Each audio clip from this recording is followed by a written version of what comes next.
Hi, everyone. Welcome to Sponsorship Talk with Roberta Vigilance. I am excited to have today's guest, and I was going to do it as a surprise, do the introduction, unless you guess who it is. But he's right in front of you, he's right in front of me. And I'm truly happy. Ben Gay. Ben Gay the third. Yes. Got a Uh, shirt here. Well, I can't get it up. But anyway, Ben Gay the third. I can see a little bit of it. I can see it peeking through. Uh, Yes, yes, yes. Okay, and anything that you would like to add, just let me know. I'll start with the letting my audience know who you are. Ben Gay the third, just phenomenal. A people's person, but let me get into to his resume. So Ben Gay the third is the author of the book The Closers. If you have not read The Closers, you should read The Closers. It's a must, in my opinion, for any salesperson. It's a series of books. Yes, I have that one, if not The Closers too. I kid you not. It's a must read. I don't think you've ever heard me endorse anything before, but this book is a must, especially when I'm the sponsorship person. When it comes to sales, we get nervous. This book would help you. I'm telling you, the foundation. And before I move into who Ben Gay the third is, I want you to know that with any industry, having the foundation, knowing the foundation is important because you can build on that. And what I notice in today's industry, specifically sales, is that they want to, or they are trying to get rid of the foundation and just come up with these new tactics, whether it's to sell something on social media, whether you cannot get rid of the foundation, because what happens as activation change, as time goes on and something new come in and you try to sell it, you will forever shift and you will not reach your maximum level because you are not dealing with the foundation. So please, I truly advise advise you. I suggested that you go out and get the closer because it deals with the foundation on which you can build on. Okay, so let me move on from that. I just had to throw that in.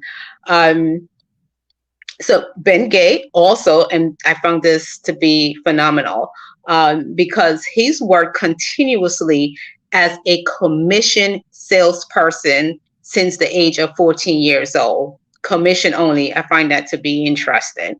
And Ben, you can speak on that. Let us know what that is like, because a lot of individuals, including myself, we stray away from commission only because of, for me, the time that goes into it. People change their minds. So maybe there's some secret that you can share with us. Ben Gay the third, oh, believe this, I didn't know this. In 1976, Ben launched the 800 call center number. Well, let me rephrase that. The 800 number call center industry. Huge difference. As you know, that totally changed when we with the way we all shop and communicate. The 800 number, 1-800, we know that. This is the man who started this. Can you believe that? Okay. Ben Gay was the founder and is the current executive director of the National Association of Professional Salespeople. He has shared his knowledge with literally millions of salespeople around the world, including myself, through his sales training material, live speeches and seminars, and his countless TV and radio appearances. I could go on about this person. I mean, come on, I'm bringing you. All right. So today we have Mr. Ben Gay III for ourselves. And I'm going to ask him some questions that will help you become knowledgeable in sales and give you that I should say that I don't know what to call it, but that knowledge, let's say that knowledge that you need to help you close on a sponsorship deal. Um, but you still should go out and read that book. It helps with your confidence. That's what I'm looking for. So, ladies and gentlemen, without me just rambling and going on about this beautiful person and this icon, it's my pleasure to introduce you to a living legend in the sales industry, Mr. Ben Gay the third. Thank you, Roberta. I appreciate that. It's very kind of you. You mentioned the National Association of Professional Salespeople. Excuse me. We give out a seal of approval for top-notch people in the sales industry and top-notch products in the sales industry. Not many of them, less than 30 authors and what they've produced. And I'm happy to tell you that Roberta recently earned that award and is now displaying it on her websites and so on because she's playing such an important part in the sales world. Most seminars are sales oriented, if not pure sales, at least sales oriented. So she's making a tremendous contribution. And NAPS, as I call it, because I get tired of pronouncing the National Association, the the NAP seal of approval was given to her just, I think, a couple of months ago, as best I recall. So Yes. congratulations on that. Well deserved. Thank you, Ben. It was a delight. I was surprised when you offered, and of course, I asked you the question like, "Why me?" And I thank you with so much gratitude. And I did put the cover on the. It's on my book cover now. I've just put this the seal there and the forward. So yeah, I'm excited. Thank you so much for that. You're welcome. And as I said, deserved. Thank you. Thank you so much. Well, let's get into some questions and answers. The first thing I would like to know is, Ben, where are you from originally? Originally, I'm ashamed to admit this, I was born a Yankee in Springfield, Massachusetts. At age 6, however, my father decided to try and make it in Hollywood, and we moved to Los Angeles, where he sold real estate while waiting for stardom to strike. And then we moved to Atlanta. So I'm a Yankee by birth, a Southerner by the grace of God. I consider Atlanta my emotional home. That's where, from Mm. about age 8 up, I lived until I came back to California for business reasons several years ago. But if we met on an airplane day and you said, "Where are you from?" I'd say Atlanta, even though I haven't lived there in over 40 years. Okay. And this is just my question. When you say you're a Yankee, what does that mean? Because my mom, here's why I asked. I was born in New York City, and I You're a was Yankee? raised. Yeah, I didn't know. My mom started calling me Yankee, and I'm like, what is that? Because I was raised in Guyana. So when I came back here, she said, "You darn Yankee." I'm like, what? What are you talking about? So what is that? Just anybody born north of the Mason-Dixon line, excuse me, is a Yankee. And it's not really an insult. I'm just a Southerner at heart. But if you're born in Guyana and raised there, No, you don't have. I was born here. I was born in New York City, but raised in Oh, Guyana. oh, So but I the other never way had no around. home. Well, Yeah, then, I never had any home, Ben. yeah, you're a Yankee. Born, I'm like say it like I do. Born a Yankee.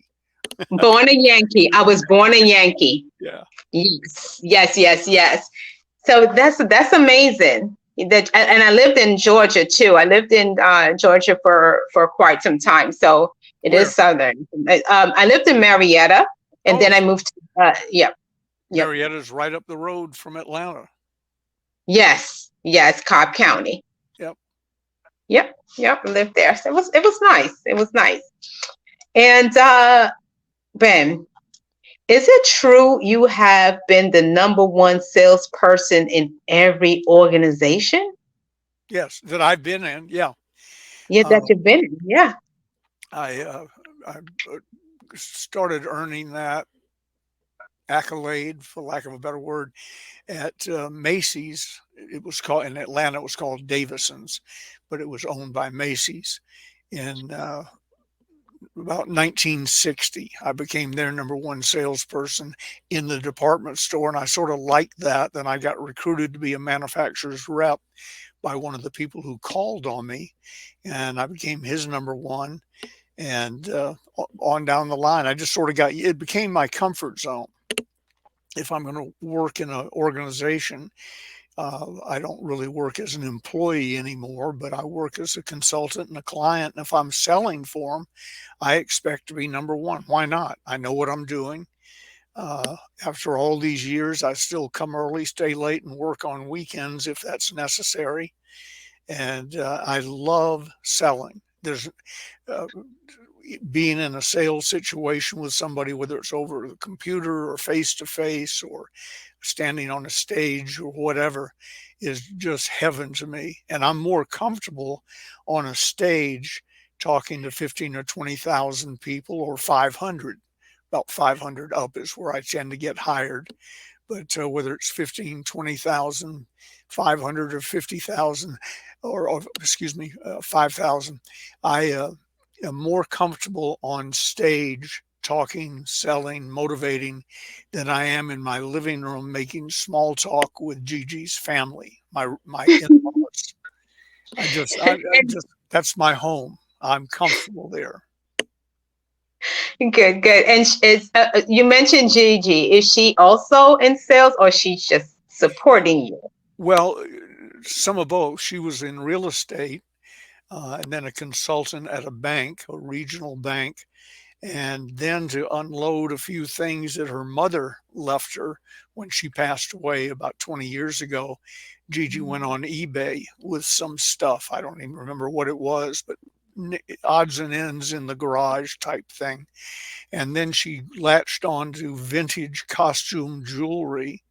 And she does rather well on her own and still supports me. So it's the best of all worlds. Great team. Great Yeah. team. All right. So you mentioned that you love sales, like sales is your thing. Yep. And I want to stick to a question, which is what made you different than other salespeople? And at times, even when, with sales, even to this day, I get nervous. I don't know, is that a thing with you? Is that the norm? Yeah, perfectly normal. When I'm going up on stage and they start to introduce me, I still have a few little jitters, but the jitters used to be run for the door and get out of here before they introduce you by name, where now it's get on with it, get on with it, let me on stage. I don't, I'm sort of pawing at the ground. And the same thing in a sales situation. I just love selling. Here's my little secret a lot of people don't have, but you can overcome it. My comfort zone was set high. My father was a successful salesperson. All of his, one was killed in World War II, but all the rest of them, the seven survivors, were in selling, male and female, and all successful. I was raised 2 blocks out the front gate of East Lake Country Club in Atlanta, and it's now called Golf Club, Bobby Jones home course. And there, the movers and shakers of Atlanta belong. If you were the CEO of Coke, for instance, Coca Cola, a membership at East Lake came along with it. And whether I was caddying for my father, allowed to play, or sitting in the men's grill just listening to him talk, my comfort zone was you were supposed to be a winner. You were supposed to be head of a company. You were supposed to be, and all of them, I don't care if what they were doing to be successful and worthy of sitting at that big table at East Lake, all of them had a background in selling, or they wouldn't have been there. Some of them started their own company. They had to sell the idea and so on. They may have graduated into upper management. The CEO of Coca-Cola, whoever it was at any given time, wasn't driving around on a delivery truck anymore, although most of them still rode on delivery trucks to keep their foot in the game and see what was going on. So I never considered anything else. I remember looking in the want ads one day, and except for selling, there was nothing I could do. At my age, you weren't allowed to be in typing class. They suspected your motives. You just want to be in there with the girls. Um, and nothing else really caught on. I guess I could have been a historian. I loved history, but I couldn't figure out a way to make a living as a historian. The only thing I knew how to do was sell.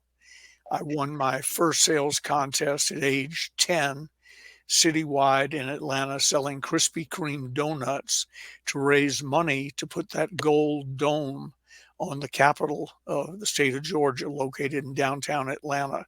And I won a red Columbia 26-inch bicycle, and I was hooked.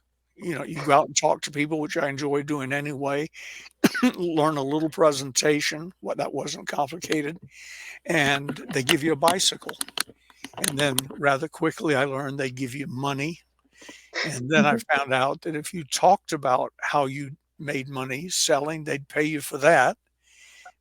I saw, I'll tell you a quick public speaking story. I was the number one salesman in Atlanta and soon in the whole company. Holiday Magic Cosmetics was the largest MLM direct sales company on the planet.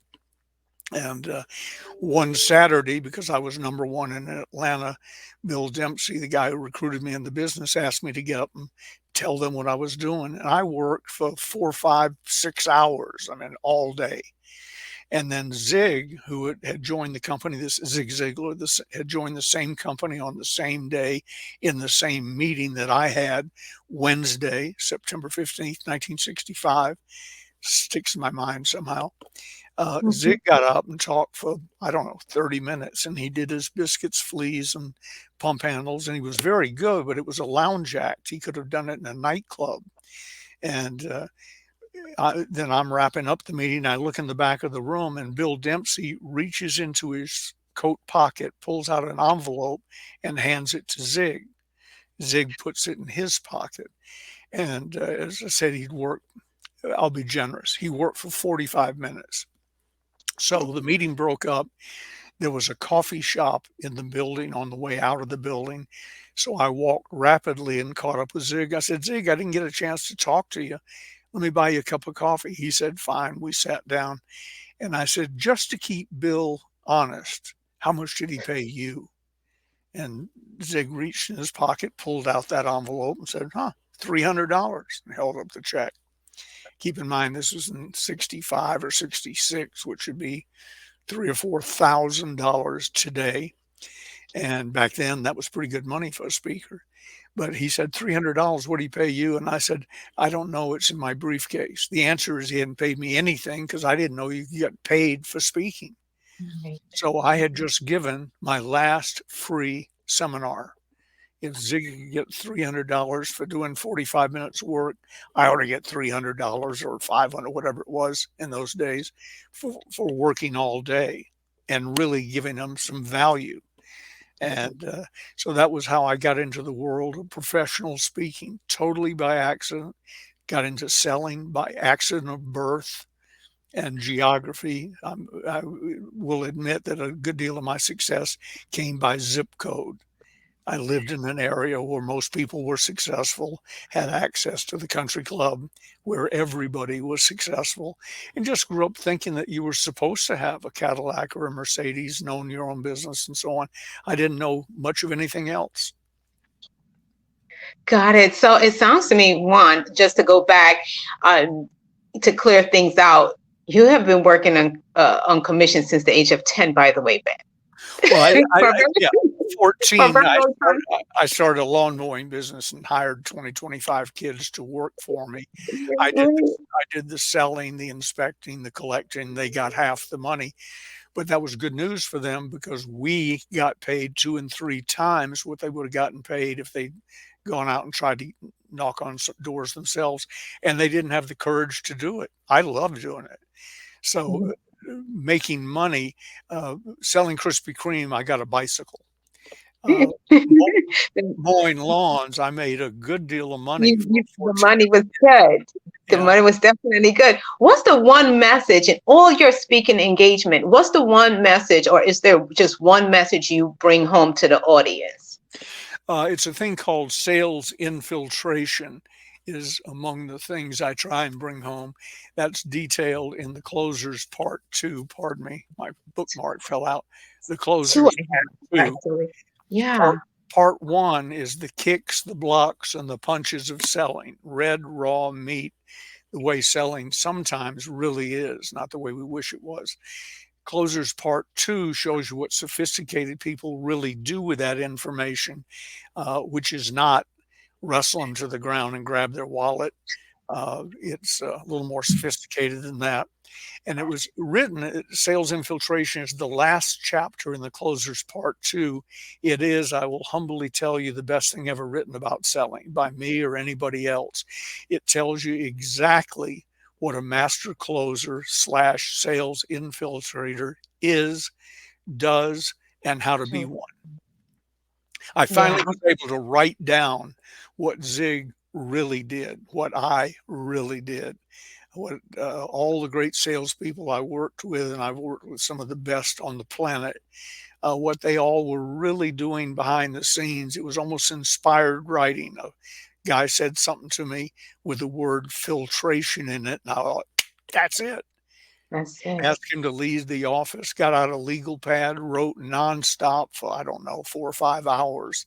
And by the time I had finished sales, what became sales infiltration, I was finally able to explain it. But oversimplified, I mean way Yeah. oversimplified.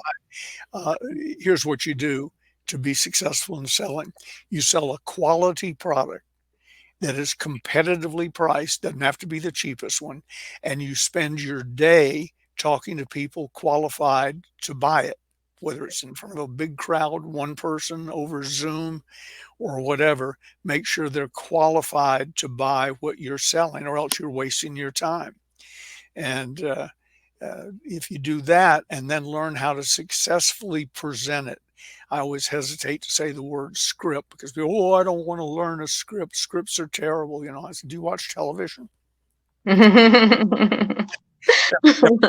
been to the You movie? watch the news. I'm only kidding. Well, even the news, they're reading a teleprompter. Yeah, that is true.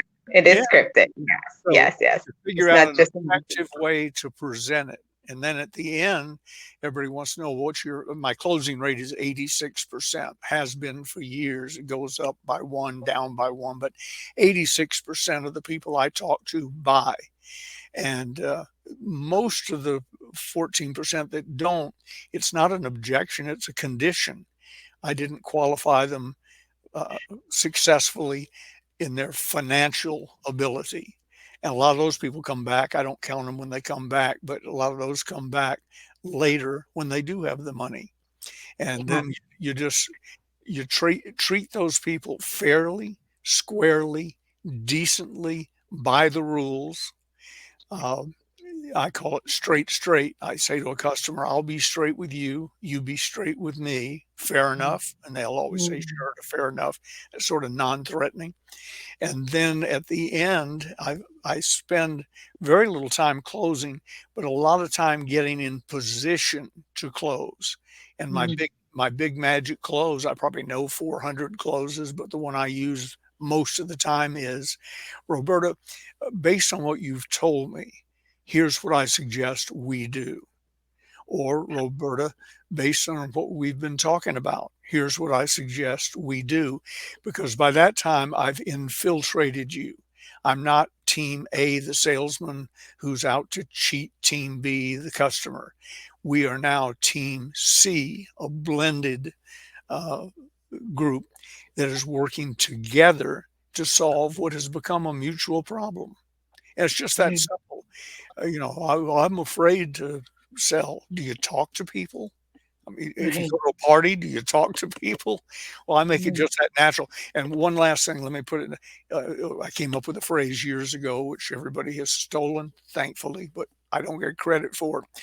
People buy from people they know, All like, right. trust, and with whom they feel safe. So I sell myself first, the product or company second, and it all just falls into place. And if they need it, they'll buy it. That's amazing. That is true. That is actually one of my questions to you. There are a lot of fluff, right? That's going around with sales, right? A lot of gurus are speaking on about. Actually, let me get that question in front of me so I just don't miss it. Um, some of the fluff, which what they're saying, or industry best practice in sales, as they call it, um, is there are 7 touch points to selling, and then there's the KLT, but no one ever mentioned what you said, so to to feel safe with that person. They took that part out, by the way. I don't know if you knew that or not. I Um, yeah, yeah. So I've had a problem with the KLT. I'm speaking about two things here. We can go back to the KLT if you would like, or we could stay on that right now. My issue with the KLT is, and I'm going through this right now, is if a person doesn't know me or like me or even trust me, but I have something that they need, how is it possible to make a connection with them at all? Sure. People will hear that people buy from people they know, like, trust, and with whom they feel safe, and they think, yeah, but you've been in selling for years. You have a lot of those people built up. I make friends with people in 4 or 5 minutes. Uh, the which is handy, by the way, because most sales are made, lost, or heavily influenced in the first 15 to 20 seconds. When they look at you, whether it's on a computer screen or in person, they look at you and their little computer like brain compares you to everyone they've ever known. Do they like the way you look, talk, dress, carry yourself, conduct yourself, shake hands, don't shake hands, whatever? And they're making up their mind. Once took a guy out. We were selling pre-need cemetery uh, property. Buy your coffin and everything Mhm, now, so mhm, you're not all tied up with that the day you croak. And I had written scripts for them, and whenever I write scripts, I always go test them myself. So I was going out to run some leads, 5 leads, I think it was that day. And the sales manager who I was working through said, "Would you mind if this young kid came along with you? He's new to selling. He's never sold pre-need cemetery stuff." And I said, "Sure, as long as," and I said, "Bring him in." He came in. I said, "I've agreed to let you ride along with me so long as you don't open your mouth unless you're asked a direct question, and then you answer specifically to you, and then you answer yes or no and go back to shutting up again. I don't need your help." And he said, "Okay, fine." So we ran 5 leads. I sold 4 of them on the spot, collected the money. And the fifth one, as best I recall, this is several years ago, the fifth one had to make arrangements or talk, or maybe it was a one-legged sale, had to talk to the spouse, something. mhm, So it mhm, delayed it, but it came in the next day. So I got 5 out of 5. On the way back to the office, this young man's riding along with me. He said, "Mr. Gay, I really appreciate riding along with you, but I would have learned so much more if your sales hadn't all been laydowns." Now, keep in mind, we're going into someone's home who doesn't want a salesperson in there to talk about paying for their impending death in advance. I mean, it's among the worst possible selling situations you could be in. And I got 5 out of 5. So I pulled over to the side of the road. I didn't want to have a heart attack while driving. I said, "Listen up. The first 3, I think it was, sales were closed while you were still scratching your ass, hoping they were going to give you a free Coke. They were done. We were just down to the details because I infiltrated them, became their trusted friend, played with the dog, commented on the pictures of the family, talked about there's an old saying, the way to a woman's heart is through her child's hand. You mhm, get a kid around me, the sale goes even faster." Or mhm, a favorite dog. I love dogs and cats, so I don't have to fake it. But uh, mhm. that type of thing. So he's waiting for the sales presentation and the hard close, and he missed the point that none of that was necessary because I'm a sales infiltrator. So when I Got it. took him back to the office, I said to the sales manager, "You got some work to do with this kid. He doesn't even know the game he's in. He's shown up to a tennis match with a softball bat, and this isn't going to go well if you don't shape him up quickly." I don't know what happened to him, but can you imagine sitting in on 5 high ticket sales and missing all of them? Not you didn't even know they happened. Mm. And not taking notes when you among, the Yeah, person who has done it and is doing it. yeah. Yeah, that's amazing. So what about the 7 points? The Oh, 7 touch yeah, points. well, I meant to What's your ask you thought about on that. One, I don't know what the 7 points are. That's somebody's probably that? come up with something new, and I also don't know what KTL or whatever you was Oh, stood for. that's what they're calling your saying. That's your saying. The KT is who you know, like, and trust. Oh, okay. So, I've never heard it done by the initials. yes, Ben, they took your saying and put it into the KLT. That's what we're calling your stuff now. Thank you. I didn't know that. Yeah, Well, that's Bert, what we are today. here's something about selling. All that type of stuff are Kate, whatever you said, are buzzwords. Years ago at the Wilson Learning Corporation, the Larry Wilson, Wade Cannon, and me came up with uh, the feel, felt, found. I know how you feel. Others have felt the same way, blah, blah, blah. And it became Mhm. so popular, you couldn't use it for a while because if you said, I know how you feel, the buyer would say, oh, you're going to tell me how others have felt. And then you're going to tell me what you, yeah. So those buzzwords that come and go. Here's here's the one thing about selling, it never changes. The buyer wants to know what's in it for me. Yeah, what's That's in for it. me? And that was what the India silk traders on the Orient Express figured out years ago, and that's what the Yankee peddler riding through New England on horseback, bringing supplies to the natives, the Yankees. Since you're one, I can say that. Uh, You hear that, Mom? all the buyer wants to know is, do I know, like, trust you? Do I feel safe with you? And what's in it for me? I don't care how they sugarcoat it. That's what they really want to know. When I'm listening to a sales presentation, I'm listening carefully. What I'm trying to decide is, will I be better off if I take that product, take possession of that product or service in exchange for the money in my pocket I'm about to give them? And Yeah. it, it's no everything else beyond that. And I've been guilty of this in the past. Sales trainers like to complicate things Yes. so they can justify making it complicated so they can get up and teach you how to solve the problem they created. Yes, yes, Well, and yeah, I find that a lot too on social media, right? So the 7 touch point. This is what you're saying, Ben, that you need to engage with the person, with your prospect, 7 times before they close. I'm like, no, that's not true because I know with sponsorship, I close a deal over the phone, and it didn't take 7 touch points. And you obviously just mentioned it didn't take you 7 touch points when you had that young man with you. So I'm thinking, why are they selling people this stuff? Is it because they obviously they want to complicate it, but is it because they are going in to take the same sales away from? But why complicate it if it would slow the process of making money for the company? Why would a trainer do that? well, again, they complicate it so they can get paid for solving what didn't need solving.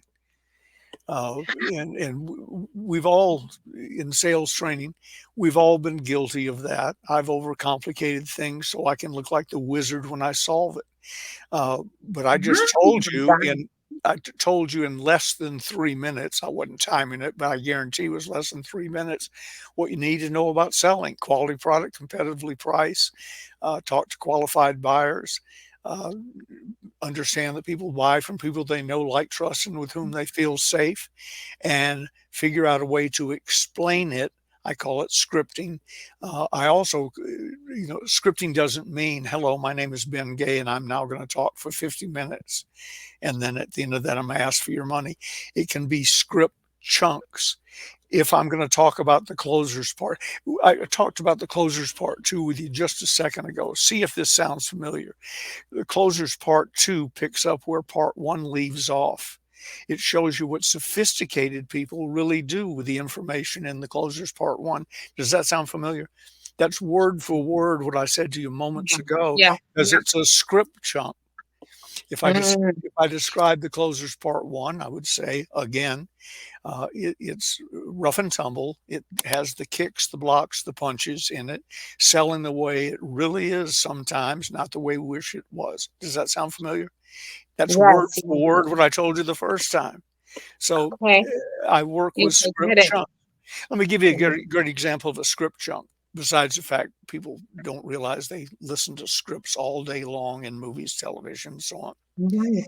The years ago, I think it's 50 or 60 years ago now, the Wall Street Journal had somebody write a letter for him. I ought to know his name because he should be legendary. And if you've ever gotten it, see if this sounds familiar. 25 years ago, on a bright spring day, two young men graduated from, I don't think they named the college, but from the same college on the same day with the same degree. Today, one of them is the CEO of the company, and the other one is working in middle management at the same company. The letter then goes on to imply that the CEO read the Wall Street Journal every day and the other guy didn't. That letter has become their control piece. They've been trying to beat it for 50 years, I'll say, and that's close to right, for 50 years. And if they ever do, the new letter will be the control piece, and they'll try and beat Mm, that for the next 50 years. But that letter 25 years ago on a spring day, two young men, by the way, that phrase is trademarked and copyrighted. If you use it in your copy, you'll get a cease and desist from the Wall Street Journal. That letter is a script. They don't send one worded differently to me and next door neighbor something else, and the guy farther down the street something else, and the lady beyond that something else. When they find what works, they stick with it mm, until it gets perhaps worn out. Feel Felt Found is starting to come back now. There's a reverse mortgage. That guy who was in the detective thing from Hawaii, real handsome guy. He says, I wouldn't be endorsing this if I thought it was a plot to steal your money. And then he goes on to talk about how other people felt that way. How, I know how you feel. Others have felt that way. Here's what I found. Feel Felt Found. We wrote that 45 years ago, and it's just mm, now coming back. But once you learn how to explain something properly, stick with it. Once you find a great product, stick with it. And that's another thing. I touched on it 2 or 3 times already, but talk about a great product. I was once doing a sales training seminar in front of a bunch of automobile salespeople from various dealerships, various brands. I don't know, I guess some association brought them all in to see me. mm, And in the front row, left hand, my left, there was this little patch of people, 7 or 8 people, that were dressed more shabbily than anyone else in the room. I mean, it was obvious. It was like your dirt poor relatives from Oklahoma had shown up. And mm, during the Depression, they just looked different. And when I opened up the questions and answers, one of them raised a hand. He said, "Sir, we'd like to know how to sell more of our brand." And I said, "What are you selling?" And it was the Yugo, the car made in Yugoslavia. I don't know if they still make it, and if they do, it's because they improved it, or else they would have long been out of business. The Yugo was the least expensive car in the United States. When the average had reached 15,000 or something, the Yugo was under 5,000. When you pulled the door open to show it to a customer, frequently the door handle would come off in your hand, or the rear view mirror would fall off the door. It was a horrible piece of junk. And they said, "We'd like to now sell more of that." I said, "I don't know.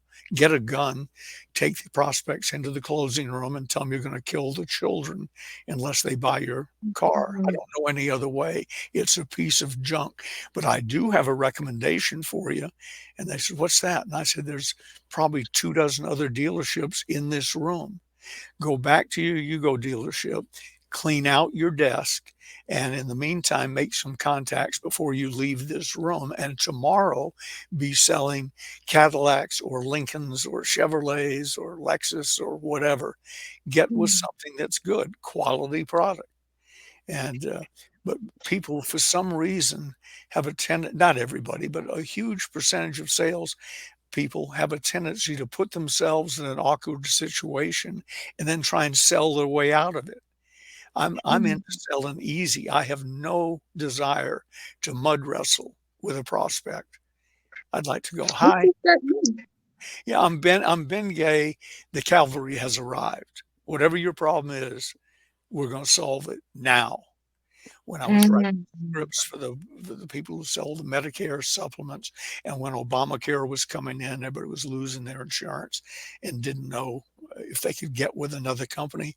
I just wrote an opening line for them. I said, "I understand you're worried about medical insurance. Yes. I have good news for you. The cavalry has arrived. Before we hang up this call, you will be covered." And you could just feel the tension dissolve on the other end. Ben Gay or Bob Smith, has arrived with the solution to a problem Solution. Yeah. that's keeping Yeah. you awake at night. Relieved. Yeah. That's a relief. Yep. Now, when you're problem solving, trying to find out, and I'm guessing part of the problem solving includes finding out what the objection is that a person might have. How do you process? Does it take that hour to figure it out because of your expertise, or do have some else working behind the scene to help you figure it out, and then you get on the phone? Well, you do all the research you can within reason. I mean, you can overthink things, but Mhm. you do that. But up front in the sales infiltration thing, and it's right in the book, you get permission to ask questions. "I'm not the enemy. I'm here to help you. All I ask is that we operate straight. I'll be straight with you. You be straight with me. If I ask you a question, you'll give me a truthful answer, and vice versa. Fair enough? Fair enough. What caused you to answer our ad? Or why did you agree to see me?" In other words, now I can ask anything. I even tell them uh, in the straight basis. I'll say, "Now that means when we get to the end of the presentation and I do what you know I'm going to do, I'm going to ask you to buy. You don't tell me that you have a brother-in-law in Cleveland who's an accountant that you have to check with. A, you don't have a brother-in-law. B, he wouldn't live in Cleveland. And C, he's not an accountant.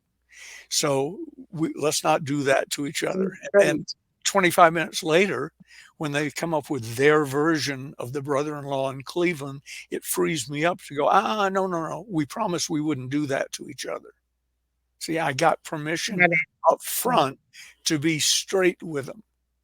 So I can ask them anything. It is amazing what people will sit, listen, and answer to if you get permission first. So I do all the heavy lifting up front. It's the reason that young man that rode around with me selling cemetery, pre-need cemetery, it's the reason he missed it. He thought we were going to close at the end. I did all the heavy lifting up front while he was still looking for a place to sit down. Got it. So if a person says no because it's the 86% rate, you just walk away, or do you put them on a call back list? Yeah, the only way to get off my prospect list is to have your next of kin produce a certified death certificate. Short of that, we stay with you, if only through drip, drip, drip. I send out a social media type post every day on some subject. I just sent one out 15 minutes before we got on the phone on some subject today. And what I'm really saying, I try and put out things of value or humorous things, or just, I talk to my people like they're friends because they are. So it could be something silly. It could be very funny. It could be very profound. It could be quoting one of my old friends like Zig or Jim Rohn or Earl Nightingale or Dr. Napoleon Hill or whomever. I, I quote them always with attribution. But here's what I'm really doing. I'm saying to them, "Hi, I'm Ben Gay. I'm still alive. I'm still easy to reach.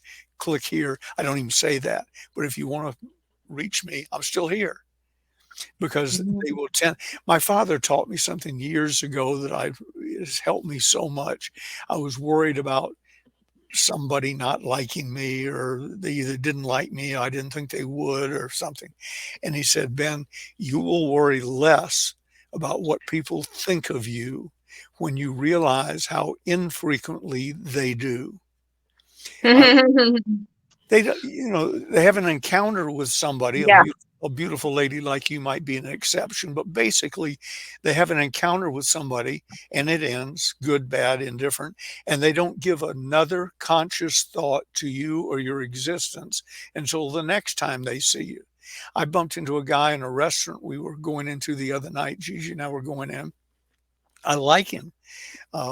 We were, when I say, I make friends quickly. So when I say good friend, I don't mean he hung out at my house, or but we were always, "Hey, how are you?" Hug, and so on. And I said, "How you been doing?" "Fine. I was thinking of you the other day, hadn't, blah, blah, blah, blah, blah." And we had a delightful chat. And then Gigi said, "I don't remember ever meeting him." I said, "Come to think of it, I think it's been about 10 years since I've seen him. And it's been 10 years since I gave him a conscious thought." That doesn't make him a bad person or me a bad person. Life goes on.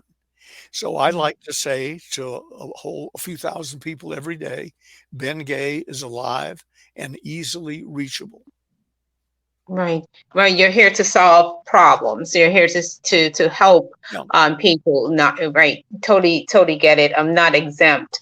right. Believe it or not, and I handle it the same way. I think I try to I think this is the same way. Just stay focused on the information that I'm putting out. For example, I posted on social media that I've increased the price of my book because of inflation, because I have to pay more for printing and more for shipping. So I've increased it. So, I ask the community of business owners, with inflation, are you increasing your price? And of course people answered like, oh my gosh, they're just focused on why are you charging more, like you're not a school, why? So I told, and I sit there and I try to explain while still giving them information about my book. But When maybe that I comes up with me, Roberta, I don't explain it. We just mm, start asking for a different price one morning. hmm, And rarely do they question anything. But if they do this, well, I have a book here that says it's 1995, and I say, I can show you a Sears catalog where you can get a new Ford for $500. I don't think they'll honor it anymore, but I've got it, because that's what it used to be. My first copy of the mm, closers, because I didn't write the original bad draft. I bought the rights to it, cleaned it up, rewrote it, and turned it into the bestseller of all time. But the one I bought for entirely different reason, before I realized I'd stumbled onto something, the one I bought was 14.95, and I think we charge 32.95 or something now. And if somebody said, "Well, mine says," if let's say they have an old one, mine says 14.95, oh, that's interesting. I've seen different prices over the years. Anyway, today it's 32.95. But if you order 10 or more, you get a discount, blah blah blah. And if you're up to discounts run up to 1,000. So and I don't hear it beyond that. It's just you go forward with the way it is. I don't know what people tell me. paper product prices have gone up. I said, really? I don't know. When they go up, my printer tells me, uh, yeah, I don't care. What am I going to do about it? I can't change the paper industry. So printer tells me, and when we run out of that inventory that we bought at the lower price, we raise it. And by the same token, if it ever goes back down, we'll lower it. But we sell value. See, I'm not selling a A pound. book. I'm not Right. selling a pound Right. of paper. I'm Yes. selling you Right. information that can Yes. change your life. People. Thank you, Ben, for saying it. Maybe now they will believe what I've been saying all this time. It's value. If You if invest. if the secret of life were written with a crayon on a brown paper bag to negotiate the price of the bag, you'd pay whatever I told you to pay. Gosh. Ben, yes. Yeah. Amazing. So, Ben, you've worked with some famous people, right? You've mentioned some of them who are very familiar to me, like Dr. Napoleon Hill, Zig Ziglar. If you would mention or share the one trait that you found that you have in common with all of them, what's that one trait? Integrity. Integrity. I was asked one time not too long ago in a seminar, and I opened up to questions. It's my fault. But somebody said, "What are the three most important things Dr. Napoleon Hill taught you?" And he probably taught me 500 things. I have a case full of notes, a big box full of notes that I took working with Dr. Hill. And he died 50 years ago, and it's under my desk. So, Mm, what are the three? And I remember looking up and saying, okay, Jesus, help me. Let three things come out of my mouth that make sense. And I heard myself say, and it was true, integrity in all things, focus, because I think that may have been aimed to me maybe more than some of his other friends, because I still have that shiny object crow attitude. Something you and I are talking. To my left is a television set on the news, and I have good peripheral vision. If they said bulletin, I would have to focus and say, "You're talking to Roberta. Do not look over there. If it's that important, it'll still be there when you're through talking to Roberta." So focus was a big thing for me. And then action, take action. He must have said that to me 100 times. Ben, action, take action. Because the greatest, somebody once said, one of the, Steve Jobs, somebody of that era, once said, everyone who's ever taken a shower has had a great idea. But some of us get out of the shower, dry off, write it down, and go do it. With everybody else, it's left in the shower and down the drain. It's like it didn't happen. So, integrity in all things I found to be very important. Focus, very important. If you're distracted, you can't pull off what you're supposed to be doing. And action, take action. Dr. Hill caught me. He used to come, he lived in Columbia, South Carolina. So we talked on the phone more, but he had a room in my house. He had a seat at my big conference table that was his. Nobody else ever sat in it, whether he was in town or not. And he would he would sit there and not say a thing and write. He's probably wrote a couple of his famous books on my desk. I bought him a typewriter to put in his room up at the house, and at 2 o'clock at night, I hear click, click, click. He was not a great typist, but click, click. He was writing something, and just was a wonderful guy. But he was a man of few words, and he listened. Nelson Mandela was said was a great speaker. True. But he and his friends and people who worked with him said that wasn't his strongest trait. His strongest trait was he was a dynamic listener. Odd combination of words, dynamic action, listener, passive. He was a Passive. dynamic listener. Because if a salesperson will listen the buyer will tell him or her what they want to buy, what they want to pay for it, and what the terms under which they would like to work. But you can't be jabbering or not listening to what they're saying because you're waiting to respond. Yeah, I have a thing that I get kidded about.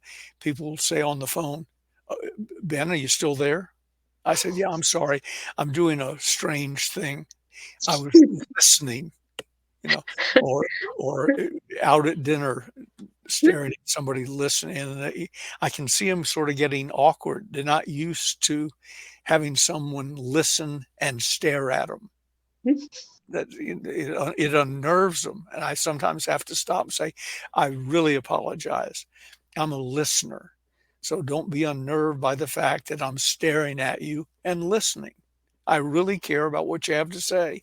And that's the attitude with every customer I deal with. That's good. That's good. Um, Ben, so people learn, so how do people learn more about you and your services? And I must ask this too. Do you have anything special for my viewers or my listeners? And we are listening to you right now, Ben. Yeah, I will hold up a highly technical graphic that I did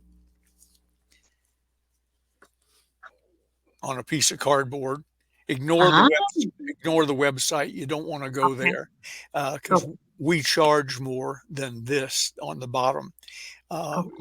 I want them to go to store. I'm sorry, I'm having trouble. Oh, right Store, there's perfect. yes, stores.ebay.com/ Ronzoni Books, RONZONE Books, BOOKS. Go there, and Mhm. the only thing they sell is closers material. So up will come the closers line. Get at least the closers parts 1 and 2. The reason I want you to go there is they offer special pricing. They'll sell it to you for less than I will, and free shipping. We charge shipping, they don't, but they bring them to me before they go out, so they'll still be signed and dated, and they still carry our lifetime unconditional money back guarantee, which with the closer's material we can offer because no one ever returns one. I'm not sure what we would do if we got one back. I don't know. I don't know if we have a form or Don't something. be the wise guys out there returning these books. You must keep. I have the closers too, and that is really the sales Bible. I am not kidding. Is the foundation of it. I don't make commission off of this. I'm just telling you that I actually met Ben Gay III on social media in a group, and he made a comment about something in sales, always my interest, and then I noticed that he was an author. I went out and purchased his book, and I'm like, this is the real deal. I No one taught me sales, but everything I learned in sales, it was like in that book plus more. I've purchased books have been a lot of fluff and just Yeah. wasted my money and wasted my time. And I don't know how people got away with doing things like this. This closers, I have part two. I thought it was one part two. If I was to pull that book out, I'm actually moving stuff boxed up, but you will see it's like a lot of highlights in my book. Good.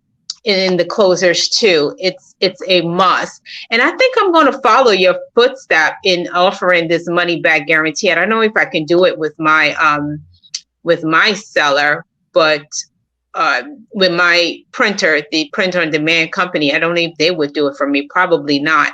So They I would have wouldn't, to but find you a way. can. But you have quality material. People aren't going to return it. And if you have a 30-day guarantee, we tested that for a while years ago. We got a few returns on the 28th or 29th day because they felt like they were under pressure to return it. A Oh. lifetime unconditional money back guarantee, they're not in any pressure. And by then they've marked it up, used it, and learned from it. They'd feel stupid returning it. The only little we have gotten a few back. And if you're not in our system, if you didn't buy it from us, and I think we go back 10 years, then we ask for proof of purchase because a Right. few uh, creepy little people picked up a copy at a garage sale for 50 cents and then returned it for 24.95, and we said, not a problem, lifetime money back guarantee. Either return it to who you bought it from and they can return it to who they bought it from, and eventually they'll come back to us, or just give us the proof of purchase. Uh, Yeah. so I'm not out to be a duck and get worked over, but we sell such quality merchandise Yeah. and quality information. You'd be stupid to return it. The only problems that we have in dealing with salespeople, a lot of people in sales don't make it. And one of the reasons we sell what we give sudden service. If you order before 2 o'clock on a given day, Monday through Saturday, we don't ship on Sunday, Monday through Saturday, it goes to the post office that day, 2 o'clock Pacific time. So you'll get it in a day or two. And people say, why do they have to get a book so fast? I said, these are salespeople. If I don't, to many of them, if I don't get them the information quickly, they're not going to be in selling very Right. long. Right. We Right. need to That's we need to get them the life preserver. listen, your book is that and more. It's definitely a keeper. My audience, I find that they're very ethical. I don't believe they will return it, but unless No, someone creeps up in here, so far so good. All great reviews, but they must, I think, again, when it comes to selling, the three pillars of securing sponsors, one is selling, and at times we get nervous. At times we don't know, and I can still become better at closing. That's why when I the title of the book, The Closers, I went out and purchased it because I know to improve myself, to give me that confidence, to give me that confirmation. And it did, that I'm doing something right. When gurus are saying, 7 touch points, and they're saying things that don't resonate with me and it doesn't make sense. And it makes me even nervous and even want to give up. Like, this book would actually gives you the confidence and you will learn something. It seems like I'm over talking here, but I cannot say it enough to get The Closers. Is simple, it's easy to understand, it's no fluff, it's straight to the point. You highlight like so many things in there. It's a must read for every salesperson. And if you are doing sponsorship, yes, use your highlighter. Yes, use that.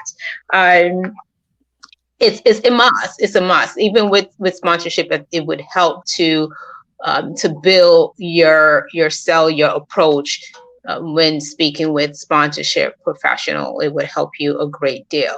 So go out, get your copy. When you do, let me know. Reach out to Ben. Tell Ben Roberta sent you.